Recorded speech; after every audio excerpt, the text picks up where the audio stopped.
नमस्कार।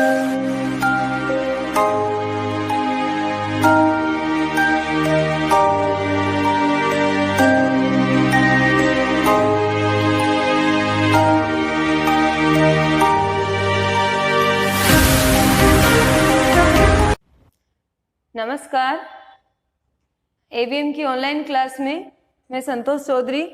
आज अपन कक्षा 10वीं के हिंदी क्लास पर चर्चा कर रहे हैं कि जैसे कि अपन ने पिछली 2 क्लासों में पहला चैप्टर लिया था सूरदास, जिसमें सूरदास का परिचय और उसके 2 पद का अपन ने अर्थ कर लिया है।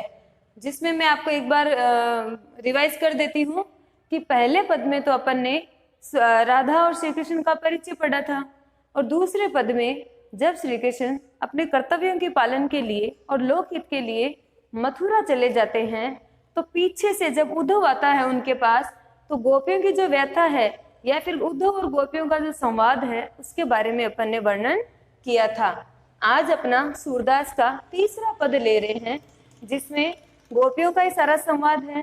इसमें जब श्री कृष्ण की उपेक्षा झेलती है गोपियां, जब वो मथुरा चले जाते हैं, वापस उनसे मिलने नहीं आते हैं, या जब गोपियां संदेश भेजती है तो वो वापस संदेश नहीं भेजते, ना ही तो उनके लिए कोई संदेश भेजते हैं और ना ही वो स्वयं उनसे मिलने आते हैं। तो उस समय का जो सारा वर्णन है, गोपियां जब वो कटाक्ष कर रही है, उनपे प्रतिरोध चोट कर रही है व्यंग्य करके, वो जितना भी वर्णन है वो सारा इस पद में अपन क्या है पढ़ेंगे। तो देखिए गोपियां क्या कहती है कि जब भी मथुरा की ओर जो भी लोग जाते हैं, हमने उनके साथ हर बार क्या है श्री कृष्ण के लिए संदेश भेजे हैं, और हमें तो अब ऐसा भी लगने लगा है कि हमारे संदेशों से मथुरा के जितने भी कुएं हैं वो क्या है सारे भर गए हैं। लेकिन अब तक ना तो जितने भी राहगीर गए थे हमारे संदेश लेकर, ना तो वो वापस लौटे हैं और ना ही श्री कृष्ण ने हमारे लिए कोई संदेश भेजा है। फिर इसके साथ ही वो संदेह की भावना से बार बार ये विचार करती है, या उनकी कल्पना शक्ति से कहती है कि हमें ऐसा लग रहा है कि या तो जितने भी वो राहगीर गए थे उनको श्री कृष्ण ने अपने वश में कर लिया है और उनको बहला लिया है कि उनके संदेश ना तो उन्होंने पढ़े हैं गोपियों के, और ना ही वो उनके क्या है वापस जवाब भेजना चाहते हैं, अर्थात वो हमारी क्या है आलोचना कर रहे हैं। दूसरी तरफ क्या कहती है गोपियां कि हमें ऐसे लग रहे हैं कि मथुरा के अंदर जो ये जो संदेश लिखने की जो शाई थी वो ही क्या है खत्म हो गई है, या वहां के जो कागज थे वो क्या है जल गए हैं। ऐसे ऐसे उनके मन में विचार आते हैं और वो व्यंग्य करती जाती है, और वो कहती जाती है कि श्री कृष्ण हमारे प्रेम की क्या है उपेक्षा कर रहे हैं, हमें अपने प्रेम का आदि बना के गए हैं, हमें उनकी याद भी आ रही है, हम उनके लिए संदेश भी भेज रहे हैं, लेकिन अब तक श्री कृष्ण का हमारे लिए वापस अभी तक कोई संदेश नहीं आया है। तो सर्वप्रथम वही बात है कि कोई भी पद का अपन अर्थ करते हैं तो सबसे पहले पाठ्य पुस्तक में जो शब्दार्थ दे रखे हैं अपन को उनका अध्ययन करना है। तो पहले अपन यहाँ शब्दार्थ देख लेते हैं। संदेशनी, संदेशनी मतलब संदेश, ध्यान करना यहाँ संदेश की बात हो रही है। संदेश मधुबन मथुरा के लिए आया है, मथुरा। कूप क्या है कुएं। अभी जैसे मैंने आपको बताए थे कि कुएं संदेशों से क्या है भर गए हैं, तो यहाँ कुएं भरे मतलब भरना। तो अब हमें इस पंक्ति का अर्थ क्या है आसानी से आ जाएगा। क्या लिखा है, संदेशनी मधुबन कूप भरे, कि गोपियां क्या है श्री कृष्ण की उपेक्षा करते हुए, श्री कृष्ण जब गोपियों की उपेक्षा करते हैं तो वो आलोचना करते हुए, वो व्यंग्य करते हुए कहती है कि हमने श्री कृष्ण के लिए इतने संदेश भिजवाए हैं कि हमें ऐसा लगने लगा है कि मथुरा के सारे कुएं क्या है उन संदेशों से भर गए हैं। साथ में वो ये भी कहती है कि हमारे संदेशों का मथुरा के जन जन को क्या है पता चल गया है कि गोपियां इनके लिए संदेश भेज रही है, सिर्फ एक श्री कृष्ण ही है जो हमारे संदेशों की तरफ क्या है नहीं देख रहे हैं या उनके ऊपर कोई विचार व्यक्त नहीं कर रहे हैं। तो पहली पंक्ति का आपको अर्थ आया, संदेशनी मधुबन कूप भरे, कि गोपियां कह रही है कि हमने इतने संदेश भेजे हैं कि हमें ऐसा लगने लगा है कि मथुरा के सारे कुएं हमारे संदेशों से क्या है भर गए हैं। फिर दूसरा देखिए, अपने तो पठवत नहीं मोहन, पठवत मतलब भेजना,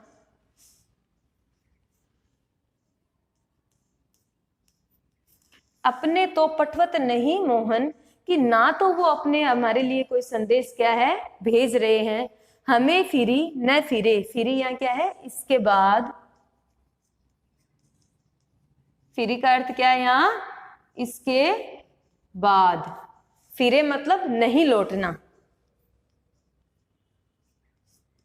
नहीं लौटे या नहीं लौटना। तो आप पहले ये ध्यान करना कि उन्होंने पहली पंक्ति में ये कहा था कि जितने भी राहगीर गए हैं उनके साथ हमने क्या है श्री कृष्ण के लिए संदेश भेजे हैं, और अब हमें ऐसा महसूस होने लगा है कि हमारे संदेशों से मथुरा के सारे कुएं क्या है भर गए हैं। दूसरी पंक्ति में वो व्यंग्य करती हुई कहती है, अपने तो पठवत नहीं मोहन, हमें फिरी न फिरे, कि ना तो श्री कृष्ण हमारे लिए वापस कोई संदेश क्या है भेज रहे हैं, हमें फिरी न फिरी। अर्थात इस पंक्ति का अर्थ अपन तीसरी पंक्ति से लेंगे, वो ये कहना चाह रही है कि हमने जिन व्यक्तियों के साथ अपने संदेश भेजे थे उसके बाद वो भी वापस क्या है कोई संदेश लेकर या उनके बारे में कोई भी बात लेकर वापस क्या है नहीं लौटे हैं। तो इस पहले इसका अर्थ देखेंगे, जीते मतलब जितने, पथिक क्या हो गया राहगीर जो मथुरा की तरफ गए हैं या कोई यात्री की बात कर लो भले, यहाँ पठे मतलब भेजना या गए हैं, मधुबन वापस मथुरा की बात हो गई, को बहुरी मतलब फिर, शोध मतलब खोज करना। अब देखिए इस पंक्ति का यहां से अर्थ आएगा, जिते पथिक पठिए मधुबन, कि जितने भी राहगीर जितने भी यात्री मथुरा की तरफ गए थे उन सब के साथ हमने क्या भेजा था श्री कृष्ण के लिए संदेश भेजा था। बहुरी न शोध करे, फिर भी उनकी कोई भाई बहुरी मतलब फिर न शोध करे, कि ना तो वो वापस आए हैं, हमें उनकी क्या है खोज करनी चाहिए, बहुरी न शोध करे, ना ही तो वो वापस लौटे हैं और ना ही कोई श्री कृष्ण का संदेश लेकर आए हैं, उनको फिर वो संदेश हो रहे हैं कि जैसे ही हमने अब उनको क्या महसूस होगा कि के वे श्याम सिखाई परमोगे। श्याम यहाँ कौन है, श्री कृष्ण की बात हो रही है। सिखाए मतलब सिखाना या सिखाकर,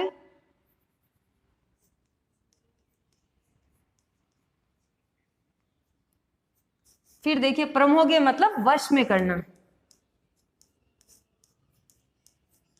वश में करना। कहू बीच मरे, कहू मतलब कहीं, बीच में, बीच मरे मतलब मरना, मरे यहाँ मरने की बात आ रही है। वो अपना संदेह व्यक्त कर रही है, कौन गोपियां क्या कह रही है कि जितने भी पति कहाँ गए थे मथुरा गए थे उन सब के साथ हमने श्री कृष्ण के लिए क्या भेजे थे संदेश भेजे हैं, तो ना तो वो खुद लौटे हैं और ना ही उनके भेजे हुए संदेश हमारे पास क्या है अभी पहुंचे हैं। भौरी फिर भी हम उनके बारे में थोड़ा क्या है खोज करते हैं, शोध करते हैं, तो उनको क्या महसूस होगा कि के वे श्याम सिखाई परम हो गए, कि उनके मन में क्या विचार संदेह उत्पन्न हो रहा है कि हमें अब ऐसा लगने लगा है कि श्री कृष्ण ने बड़ी चतुरता से उनको सिखाकर अपने वश में क्या है कर लिया है कि आपको लौटकर गोपियों के पास क्या है नहीं जाना है, अगर आप वापस जाते भी हो तो गोपियों से आपको मिलना नहीं है।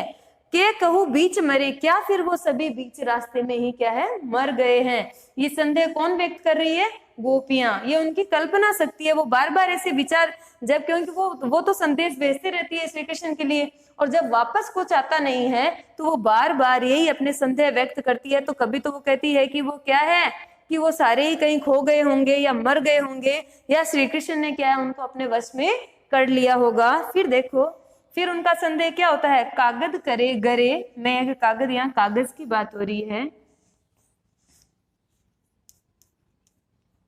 कागज क्या है, कागज, गरे मतलब गलना, मेघ यहाँ वर्षा ऋतु की बात हो रही है ना। मशी यहाँ स्याही हो गई। फिर देखिए खुंटी मतलब खत्म हो जाना या समाप्त हो जाना, समाप्त हो गई। सर या सरकंडे, जिससे कि कलम पे लिखा जाता, ये सॉरी कागज पे लिखा जाता था, जो कलम काम में ली जाती थी वो सरकंडे की यहाँ बात हो रही है। दव दवालिन लागी जरे मतलब जलना। अब गोपियां क्या संदेह व्यक्त कर रही है, जब श्री कृष्ण का वापस संदेश नहीं आता है उनके लिए, तो कागज करे मेघ मसी, गोपियां करी है कि हमें तो ऐसा लग रहा है कि मथुरा में जितने भी कागज है वो वर्षा ऋतु में क्या है, पानी से सारे क्या है, गल गए होंगे। इस कारण श्री कृष्ण हमारे लिए कोई संदेश नहीं लिख पाए हैं। मसी खुटी या फिर वो स्याही क्या है, कागज लिखने की जो इंक थी, वो जो स्याही थी वो ही क्या है, पूरी खत्म हो गई है, समाप्त हो गई होगी। सर दव लागी जरे या फिर जो जंगल में सरकंडे का पेड़ लगा होता है, सरकंडे से जो ये कागज लिखा जाता था वो सारे ही आग में क्या है, जल गए होंगे। इस कारण ही श्री कृष्ण हमारे लिए कोई क्या है, संदेश नहीं लिख पाए हैं। ये उनके मन के विचार है। सेवक सूर लिखन को आंधो, आंधो मतलब अंधा हो जाना। सेवक, श्री कृष्ण के सेवक की बात हो रही है यहाँ। फिर देखो पलक कपाट अरे, अरे मतलब बंद हो जाना। तो ध्यान करना क्या कह रही है, सेवक सूर लिखन को, या सूरदास कह रहे हैं कि गोपियों का ये मानना है कि जो श्री कृष्ण का सेवक है, जो कि संदेश लिखने वाला है, लगता है हमें वो क्या हो गया है, अंधा हो गया होगा। पलक कपाट अरे, और उसके पलक क्या है, दरवाजे की तरह क्या है, किवाड़ की तरह क्या है, बंद हो गए हैं। शायद इस कारण वो हमारे लिए संदेश नहीं लिखवा पा रहे हैं। ये सारा संदेह कौन व्यक्त कर रही है, गोपियां। यहाँ देखो श्याम सिखाई में कौन सा अलंकार आएगा, रूपक अलंकार, ये सॉरी अनुप्रास अलंकार की बात होगी, यहाँ ध्यान करना। श्याम सिखाई में कौन सा अलंकार है, अनुप्रास अलंकार, ध्यान देंगे। पलक कपाट में रूपक, ठीक है। अलंकार का भी अपन को यहाँ ध्यान रखना है। इसके साथ साथ पूरे पद में संदेह अलंकार का चमत्कार क्या है, हमें दिखाई दे रहा है कि वो अपना संदेह व्यक्त कर रही है कि ऐसा नहीं तो ऐसा हो गया होगा, या ये कारण नहीं होगा। वो कभी ये नहीं कहेगी कि श्री कृष्ण हमारे लिए संदेश लिखना नहीं चाहते, ऐसा यहाँ कुछ नहीं कहा। वो तो कारण बता रही है, बार बार संदेह व्यक्त कर रही है कि इस कारण से श्री कृष्ण हमारे लिए शायद संदेश नहीं लिख पाए हैं। तो एक बार अपन पद का अर्थ वापस देखते हैं। संदेशनी मधुबन कूप भरे, कि श्री कृष्ण कहते हैं, ये गोपियां कहती है कि शायद हमारे संदेशों से ये मथुरा के सारे कुएं क्या है, भर गए हैं। अपने तो पटवत नहीं मोहन, हमें फिरी न फिरे, जीते पथिक पठे मधुबन को बहुरी न शोध करे। तो उनका ये मानना है कि श्री कृष्ण ने तो हमारे लिए संदेश नहीं भेजे हैं, लेकिन मथुरा की तरफ जितने भी जो पथी गए थे उन सब के साथ हमने क्या है, संदेश भिजवाए हैं। और हमें ऐसा लगता है कि वो सारे पति क्या है, वापस ही नहीं लौटे हैं। क्यों नहीं लौटे हैं, वो देखिए कि वे श्याम सिखाई परमोगे, कि क्या उन्होंने श्री कृष्ण ने अपने वश में कर लिया है, या कहीं वो बीच रास्ते में ही क्या है, मर गए होंगे। फिर क्या कहती है, कागद गरे मेघ मसी खूटी, कि या तो ऐसा लग रहा है कि मथुरा के सारे कागज क्या है, वर्षा ऋतु में गल गए हैं, या वहां की सारी शाही क्या है, समाप्त हो गई है। सर दव लागी जरे, और सरकंडे से अपन कागज लिखते हैं वो भी शायद क्या है, जल गए होंगे। सेवक सूर लिखन को आंधो, कि श्री कृष्ण के जो सेवक है, जो हमारे लिए संदेश लिखने वाले हैं, वो भी शायद क्या है, अंधे हो गए हैं। पलक कपाट अरे, और उनका दरवाजे की तरह क्या है, उनके पलक भी बंद हो गया होगा। इस तरह अपन ने इस पद का अर्थ देखा है। सबसे पहले अपन शब्दार्थ देखेंगे, शब्दार्थ के आधार पर ही क्या है, इसका अर्थ करेंगे, और इसमें अनुप्रास और रूपक अलंकार है, इस बात का भी हम ध्यान करेंगे। और पूरे पद में संदेह अलंकार का क्या है, चमत्कार है। कहीं भी वो ये नहीं कह रही है कि श्री कृष्ण हमारे लिए क्या है, भाई संदेश नहीं भेज रहे हैं, सब जगह उन्होंने क्या है, संदेह व्यक्त किया है। इस प्रकार आज के अपन ने 3 पदों का अर्थ कर लिया है, उसका अपन वापस फिर से अभ्यास करेंगे, और नेक्स्ट पद का अपन अध्ययन अगले ऑनलाइन क्लास में देखेंगे। धन्यवाद।